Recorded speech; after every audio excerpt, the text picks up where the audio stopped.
காவல்துறையில் எனக்கு தெரிந்த பல காவல்துறை நண்பர்களே தங்கள் குழந்தையோடும் குடும்பத்தோடும் வாகனத்தில் செல்வதே வழக்கம்.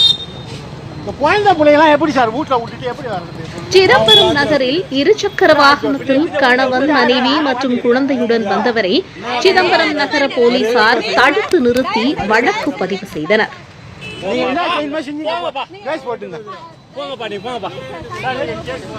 கணவன் எவ்வளவோ கேட்டும் பார்த்தும், மனைவி எவ்வளவோ கெஞ்சி பார்த்தும், தன் குழந்தைகளை காண்பித்து பார்த்தும் மனிதநேயம் ஏனோ அங்கே காவலர்கள் மத்தியில் காய்ந்து சருகாகி போனது. எனக்கு இதுல கிளியரா இல்ல. என்ன கிளியரா இல்லனா புரியல. ஒரிஜினல் புக் தான் வச்சிருக்கோம். ஒரிஜினல் புக் தான் காட்டணும். ஜெராக்ஸ் எல்லாம் நாங்க லைசென்ஸ் தான் ஒரிஜினல் காமிக்கணும். எல்லா டாக்குமெண்டும் ஒரிஜினல். நீங்க இப்ப வந்து நாங்க உங்கள்ட்ட அதிகமா பேசிட்டு நீங்க ஒவ்வொரு ரூல்ஸா புதுசா போடிட்டே இருக்கீங்க. யார வேணா கேளுங்க சார். ஒரிஜினல் புக் தான் வச்சிருக்கணும். ஜெராக்ஸ் எல்லாம் உங்களோட கன்வீனியன்ட் வச்சிக்கிறது. புரியுதா? எல்லாமே ஒரிஜினல் தான் வச்சிருக்கணும். சார் இப்ப எதுவும் ப்ராப்ளம் பண்ணா சார் ப்ளீஸ் சார். நல்லா அரேஞ்ச் நல்லா தெரியுது. நான் பசங்க நெக்ஸ்ட் டைம் நல்லா தெரியுங்க. நான் கரெக்ட்டா திருப்பி எனக்கு பெரிய ஆள கூட்டி வந்தா பத்தினலதா.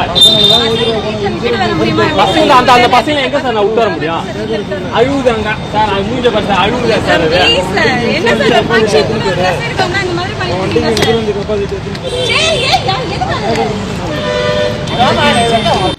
சிதம்பரத்திலிருந்து ஸ்காட் நியூஸ்.